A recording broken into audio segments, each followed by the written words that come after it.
तुलसीदास जी महाराज कहते हैं, एक घड़ी आधी में पुनियाद, तुलसी संगत साधकी हरे कोटि अपराध।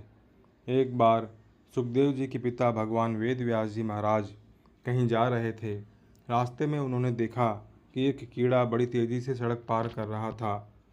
वेद व्यास जी ने अपनी योग शक्ति देते हुए उससे पूछा, तू इतनी जल्दी सड़क क्यों पार कर रहा है?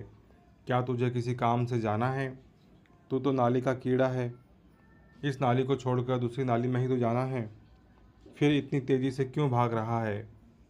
कीड़ा बोला, बाबा जी, बैलगाड़ी आ रही है। बैलों के गले में बंधे घुंघरू तथा बैलगाड़ी के पहियों की आवाज़ में सुन रहा हूँ। यदि मैं धीरे धीरे सड़क पार करूँगा तो वह बैलगाड़ी आकर मुझे कुचल डालेगी। वेद व्यास जी ने कहा, कुचलने दे, कीड़े की योनि में जीकर भी क्या करना? कीड़ा बोला, महर्षि, प्राणी जिस शरीर में होता है उसको उसमें ही ममता होती है। अनेक प्राणी नाना प्रकार के कष्टों को सहते हुए भी मरना नहीं चाहते। वेद व्यास जी ने कहा, बैलगाड़ी आए और तू मर जाए तो घबराना मत। मैं तुझे योग शक्ति से महान बनाऊंगा। जब तक ब्राह्मण शरीर में न पहुंचा दूं, अन्य सभी योनियों से शीघ्र छुटकारा दिलाता रहूंगा।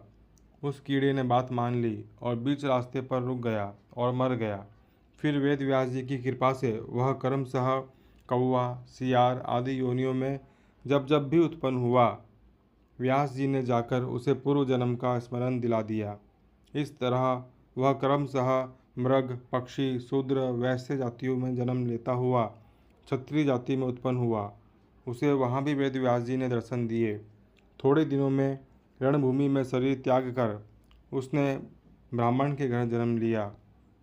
भगवान वेद व्यास जी ने उसे 5 वर्ष की उम्र में सारस्वत मंत्र दे दिया, जिसका जप करते करते वह ध्यान करने लगा। उसकी बुद्धि बड़ी विलक्षण होने पर वेद, शास्त्र, धर्म का रहस्य समझ में आ गया। 7 वर्ष की आयु में वेद व्यास जी ने उससे कहा, कार्तिक क्षेत्र में कई वर्षों से एक ब्राह्मण नंदभद्र तपस्या कर रहा है। तुम जाकर उसकी शंका का समाधान करो। मात्र 7 वर्ष का ब्राह्मण कुमार कार्तिक क्षेत्र में तप कर रहे उस ब्राह्मण के पास पहुंचकर बोला, हे ब्राह्मण देव, आप तप क्यों कर रहे हैं? ब्राह्मण ब्राह्मण ने कहा, हे ऋषि कुमार, मैं यह जानने के लिए तप कर रहा हूँ कि जो लोग अच्छे हैं, सज्जन लोग हैं, वे सहन करते हैं, दुखी रहते हैं और पापी आदमी सुखी रहते हैं। ऐसा क्यों है?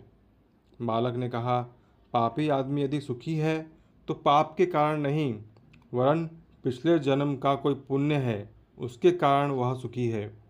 वह अपने पुण्य खत्म कर रहा है।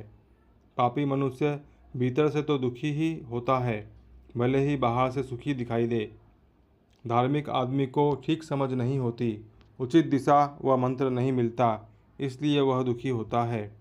वह धर्म के कारण दुखी नहीं होता, अपितु समझ की कमी के कारण दुखी होता है। समझदार को यदि कोई गुरु मिल जाए तो वह नर में से नारायण बन जाए, इसमें क्या आश्चर्य है?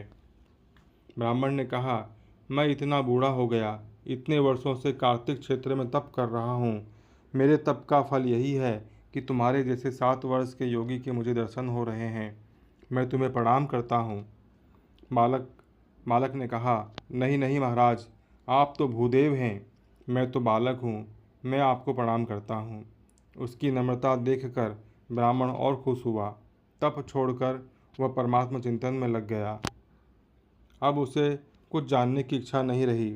जिससे सब कुछ जाना जाता है, उसी परमात्मा में विश्रांति पाने लग गया। इस प्रकार नंदभद्र ब्राह्मण को उत्तर दे निशंक होकर 7 दिनों तक निराहार रहकर वह बालक सूर्य मंत्र का जप करता रहा और वहीं बहुदक तीर्थ में उसने शरीर त्याग दिया। वही बालक दूसरे जन्म में कुशारु पिता एवं मित्रा माता के यहाँ प्रकट हुआ। उसका नाम मैत्रेय पड़ा। इन्होंने व्यास जी के पिता पराशर जी से विष्णु पुराण तथा बृहत पाराशर होरा शास्त्र का अध्ययन किया था। पक्षपात रहित अनुभव प्रकाश नामक ग्रंथ में मैत्रेय तथा पाराशर ऋषि का संवाद आता है। कहाँ तो सड़क से गुजरकर नाली में गिरने जा रहा कीड़ा और कहाँ संत के सानिध्य से वह मैत्रेय ऋषि बन गया। सत्संग की बलिहारी है। इसलिए तुलसीदास जी कहते हैं, तात स्वर्ग अपवर्ग सुख धरिय, तुला एक अंग, तूल न ताहि सकल मिली, जो सुख लव सत्संग। यहाँ एक शंका हो सकती है कि वह कीड़ा ही मैत्रेय ऋषि क्यों नहीं बन गया। अरे भाई, यदि आप पहली कक्षा के विद्यार्थी हो और आपको एमए में बिठाया जाए तो क्या आप पास हो सकते हो? नहीं। दूसरी, तीसरी, चौथी, 10वीं, 12वीं, बीए आदि पास करके ही आप एमए में प्रवेश कर सकते हो। किसी चौकीदार पर कोई प्रधानमंत्री अत्यधिक प्रसन्न हो जाए तब भी वह उसे सीधा कलेक्टर यानी कि जिलाधीश नहीं बना सकता। ऐसे ही नाली में रहने वाला कीड़ा सीधा मनुष्य तो नहीं हो सकता, बल्कि विभिन्न योनियों को पार करके ही मनुष्य बन सकता है। हाँ, इतना अवश्य है कि संत कृपा से उसका मार्ग छोटा हो जाता है। संत समागम की, साधु पुरुषों से संग की महिमा का कहाँ तक वर्णन करें, कैसे बयां